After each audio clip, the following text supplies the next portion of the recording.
Bismillahirrahmanirrahim. Assalamu alaikum, dear students. My name is Kuratlan. I am your chemistry teacher. Today we will start the lecture number 7 of chapter 2, whose topic is the general trends in properties of compounds of alkali and the alkaline earth metal. इससे पहले बच्चों हमने properties को हमने इनकी alkali metals और alkaline earth metals की properties को डिस्कस किया था। हमने अल्कली मेटल्स के एलिमेंट्स को लिया था और अल्कलाइन अर्थ मेटल्स के एलिमेंट्स जैसे कि बेरिलियम है, मैग्नीशियम है, कैल्शियम है, इन एलिमेंट्स की प्रॉपर्टीज़ को स्टडी किया था। आज हम स्टडी करेंगे इन एलिमेंट्स के कंपाउंड्स को, compounds of alkali and alkaline earth metal. First oxides, first properties क्या है? They can form the oxide. Alkali metals oxides solubility in water. Alkali metals oxide dissolve in water. Alkali metals के जितने भी oxide हैं वो water में dissolve हो जाते हैं and they can give the strong alkaline solution. बच्चों जैसे कि मैंने आपको पहले भी बताया था कि अल्कली मेटल्स में lithium, sodium, potassium, rubidium, caesium और फ्रेंशियम आता है। तो जब हम इनके ऑक्साइड्स को लेते हैं जैसे कि लिथियम ऑक्साइड है या सोडियम ऑक्साइड है, तो इनके ऑक्साइड को जब हम वाटर में डिज़ोल्व करते हैं then they can dissolve in water and form the different products like the lithium. When dissolved in water it can form lithium hydroxide, and when the sodium oxide is dissolved in water it can form the sodium hydroxide, plus it can evolve the oxygen. Their reaction with the water are the acid base reaction. इनके जब हम water के साथ जब हम reaction करवाते हैं तो इनकी नेचर जो होती है वो एसिड बेस रिएक्शन जैसी होती है and no elements undergo the change in the oxidation state, and so these are not the oxidation reduction reaction. जैसे कि आप फर्स्ट ईयर में ये लास्ट चैप्टर में पढ़ के आए थे कि ऑक्सीडेशन रिडक्शन रिएक्शंस क्या होते हैं कि जिसमें रिएक्टेंट्स में और प्रोडक्ट्स में ऑक्सीडेशन जो नंबर होता है वो चेंज हो जाता है। तो इन रिएक्शंस में ये जो प्रोडक्ट्स बना रही हैं इनमें ऐसा कुछ भी नहीं होता, so they are the not oxidation reduction reaction. Reaction simply involve the decomposition of water by the oxide ion. होता बच्चों इसमें क्या है कि अगर हम लिथियम ऑक्साइड ले लें या फिर सोडियम ऑक्साइड ले लें तो क्योंकि ऑक्साइड के ऊपर चार्ज क्या होता है O2 माइनस। ये ऑक्साइड से हमने लिया है, लिथियम ऑक्साइड से लिया है ऑक्साइड या फिर सोडियम ऑक्साइड से हमने O2 माइनस लिया है। जब हम इसको बेसिकली वाटर में डालते हैं, वाटर के साथ रिएक्ट करवाते हैं तो इसमें सिर्फ सिंपली वाटर की ही डीकम्पोजिशन हो रही होती है। वाटर चेंज हो रहा होता है हाइड्रोजन आयन में और हाइड्रोक्सिल आयन में। इसमें कोई ऑक्सीडेशन नंबर जो है वो चेंज नहीं हो रहा होता। इस वजह से हम इसे कह सकते हैं कि ये ऑक्सीडेशन रिडक्शन रिएक्शंस नहीं है। Second point is the basicity. Oxides of alkali metals are basic in nature.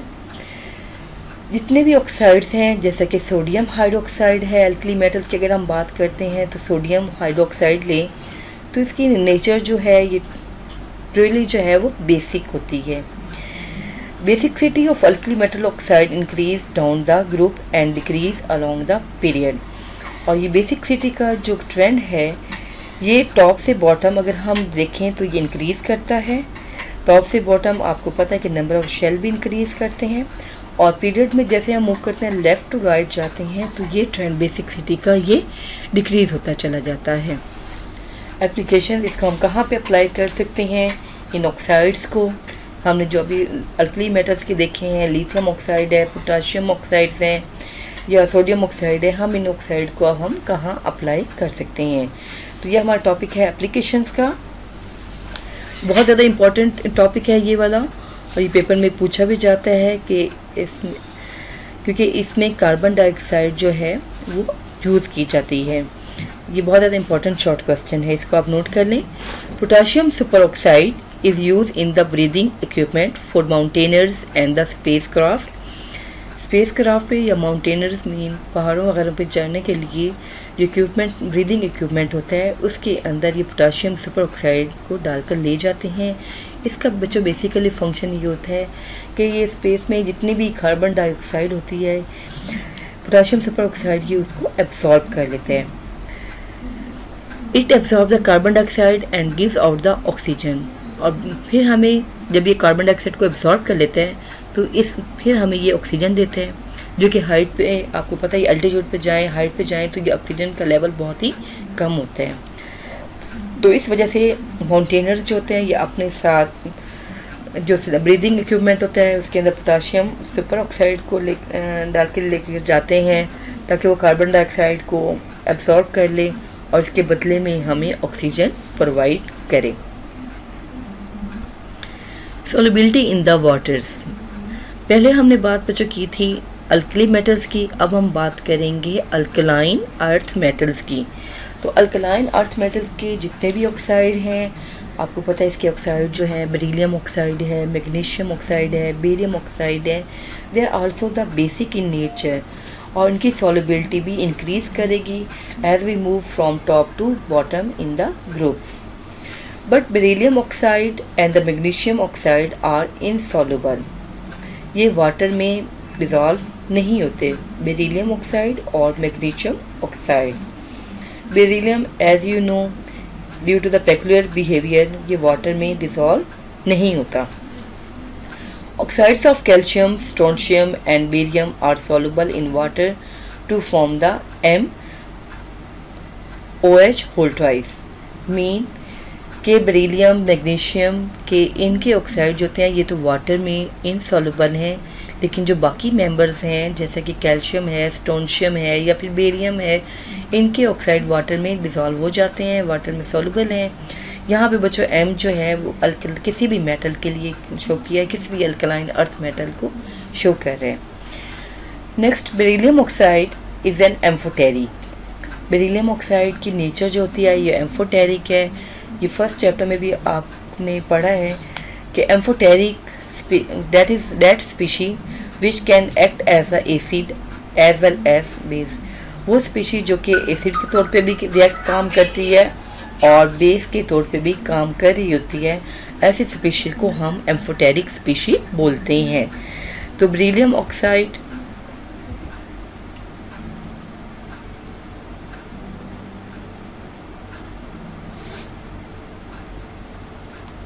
Next, second point is the basicity. Alkaline earth metals oxides are basic in nature. जैसे कि अल्कली मेटल्स के oxide की nature क्या होती है, sodium hydroxide ले लें, potassium hydroxide ले लें, तो उनकी नेचर जिस तरह से बेसिक है, तो अल्कलाइन अर्थ मेटल के ऑक्साइड जैसे कि आपको पता है मैग्नीशियम हाइड्रोक्साइड है या बेरियम हाइड्रोक्साइड है, इनकी नेचर भी अल्कलाइन होती है या बेसिक होती है। And this character increase down the group due to the decrease in the lattice energy. Basicity decrease along the period. Group में बेसिसिटी का करेक्टर टॉप से बॉटम इंक्रीज करता है और अलॉन्ग पीरियड में ये करेक्टर डिक्रीज करता है। क्यों डिक्रीज करता है? क्योंकि आपको बच्चों पता है कि पीरियड में नंबर ऑफ शेल जो होते हैं they remain the constant, they remain the same. Period में नंबर ऑफ शेल इंक्रीज नहीं होते। Third is the hydroxides. Alkali metal oxides, they are soluble. अब हम हाइड्रोक्साइड्स को लेंगे। हाइड्रोक्साइड्स अल्कली मेटल के पहले oxides, alkali metal oxide they are soluble in water, ये वाटर में सॉल्युबल होते हैं। जितने भी ऑक्साइड आप ले लें, सोडियम हाइड्रोक्साइड है, पोटेशियम हाइड्रोक्साइड है, जितने भी ऑक्साइड आप लेते हैं तो इनके वाटर में डिसॉल्व हो जाते हैं। They are the crystalline solid, ये क्रिस्टलाइन सॉलिड होते हैं। I give you example of the NaCl। NaCl आप खुद देख लें कि इसका जो स्ट्रक्चर होता है वो क्यूबिक स्ट्रक्चर होता है और क्रिस्टलाइन फॉर्म में होता है। They are the hygroscopic, mean they can absorb the moisture. Hygroscopic का मतलब होता है they can absorb the moisture. Alkali metal hydroxides are very soluble, are soluble in water except the lithium hydroxide which is a slightly soluble. Alkali metal hydroxide जितने भी होते हैं, sodium hydroxide है, potassium hydroxide है, ये तमाम water में easily dissolve हो जाते हैं, लेकिन लिथियम हाइड्रोक्साइड जो है वाटर में डिज़ोल्व नहीं होता। क्यों नहीं होता? क्योंकि इसका एक डिफरेंट बिहेवियर है, ये अपना एक पेकुलर बिहेवियर को जो शो करता है, इस वजह से डिज़ोल्व नहीं होता। Next is thermal stability. Alkali metal hydroxide are stable to heat. तमाम अल्कली मेटल के hydroxide they are stable to heat except the lithium hydroxide. अगर आप उनको हीट भी कर देते हैं, जैसे कि सोडियम हाइड्रोक्साइड को आप हीट करेंगे, वो इसलिए डिकम्पोज नहीं होते, जबकि लिथियम हाइड्रोक्साइड को अगर आप हीट करते हैं, अगर लिथियम हाइड्रोक्साइड को जब आप हीट करेंगे, थोड़ी सी भी हीट देंगे, तो ये फ़ौरन ही डिकम्पोज हो जाता है, टूट जाता है, and it can form the LiO2 plus H2O। Second इसी में आ जाता है कार्बोनेट्स। अल्कली मेटल के कार्बोनेट्स जो होते हैं वाटर में सॉल्युबल होते हैं। बच्चों, अल्कली मेटल्स में से हम ले लेते हैं सोडियम कार्बोनेट Na2CO3, या फिर हम ले लेते हैं पोटाशियम कार्बोनेट। लेकिन आप सोडियम कार्बोनेट को अपने जहन में रख के बैठें, क्योंकि सोडियम कार्बोनेट आपको पता है कि इसको हम वॉशिंग सोडा भी कहते हैं, और इसकी अगर हम सॉल्युबिलिटी देखें तो ये वाटर में इजीली डिज़ोल्व भी हो जाता है। So the carbonates of alkali metal dissolve freely in water except the lithium carbonate. They form the alkaline solution on dissolving in water. Alkali metal sodium carbonate है, जब आप इसको वाटर में डिज़ोल्व कर देते हैं तो ये आपको पता है कि it can form the NaOH plus H2CO3। H2CO3 is also called the carbonic acid. Mean जब अल्कली को आप वाटर में डिज़ोल्व करते हैं तो ये दोबारा से हमें क्या दे देता है, NaOH which is a strong base and carbonic acid which is a weak acid.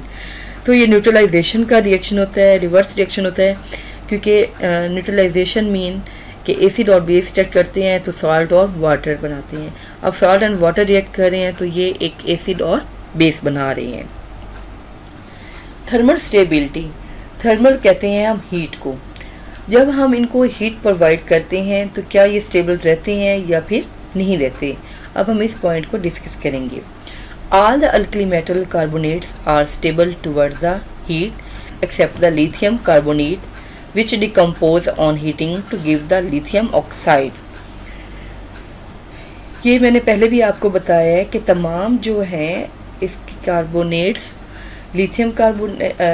Sodium carbonate ले लें, अगर आप इसको हीट देंगे ये इजीली डिकम्पोज नहीं होगा, जबकि इनमें लिथियम कार्बोनेट, क्योंकि ये पेकुलर बिहेवियर की वजह से लिथियम कार्बोनेट जो है ये थर्मल स्टेबल नहीं है, बल्कि ये फ़ौरन डिकम्पोज हो जाता है, टूट जाता है और ये बना देता है लिथियम ऑक्साइड। एप्लीकेशंस, लास्ट हमारा टॉपिक है एप्लीकेशंस, कि हम इनको कहाँ कहाँ यूज़ करते हैं। इनके एप्लीकेशन, सोडियम कार्बोनेट बच्चों आपको मैंने पहले भी बताया कि हम इसको घरों में यूज़ करते हैं, as a detergent, washing soda वगैरह में यूज़ किया जाता है। इंडस्ट्रियल लेवल पे इसको बहुत ज़्यादा बनाया जाता है। Sodium carbonate is used extensively in the industry for the preparation of the different chemical substance like the washing soda. Above the 35.2 degree centigrade, it crystallized out from the water as a Na2CO3.H2O. जब आप इसको 35.2 degree centigrade जब आप इसको temperature दे देते हैं तो ये मोनोहाइड्रेट में चेंज हो जाता है। इस वजह से घरों में भी जो हम डिटर्जेंट रखते हैं, जैसे जैसे ये सोडियम कार्बोनेट को हम खुला रखेंगे तो उसके अंदर से वाटर के मालिक्यूल जो होते हैं वो लूज़ होना शुरू हो जाते हैं। इस वजह से ये कोशिश करनी चाहिए कि हम उसको किसी भी जार के अंदर या कंटेनर के अंदर कवर करके रखें। नेक्स्ट है nitrates. Both the alkali and the alkaline earth metal nitrates are soluble in water. Alkali metals के नाइट्रेट्स ले लें या अल्कलाइन के, जैसे कि सोडियम नाइट्रेट है या फिर मैग्नीशियम नाइट्रेट है, ये वाटर में इजीली सॉल्युबल होते हैं and solubility increase down the group. ये बच्चों सेम ट्रेंड चलेगा, जैसे कि आपको पता है कि सॉल्युबिलिटी अल्कली मेटल्स हों या फिर अल्कलाइन की है तो सॉल्युबिलिटी जो है ये इंक्रीज करती जाती है डाउन द ग्रुप और डिक्रीज होती जाती in the period. Thermal stability of the alkali metals nitrates. Alkali metal nitrates are thermally unstable and decompose into nitrite and oxygen except the lithium nitrate. Alkali metals nitrate, जितने भी alkali metal के nitrates होते हैं, they are thermally unstable. अगर आप heat पे देंगे ये तभी दे आर द अनस्टेबल। लेकिन जो लिथियम नाइट्रेट होता है ये फ़ौरन डिकम्पोज हो जाता है, ये टूट जाता है। Thank you very much students, take care, अल्लाह हाफिज़।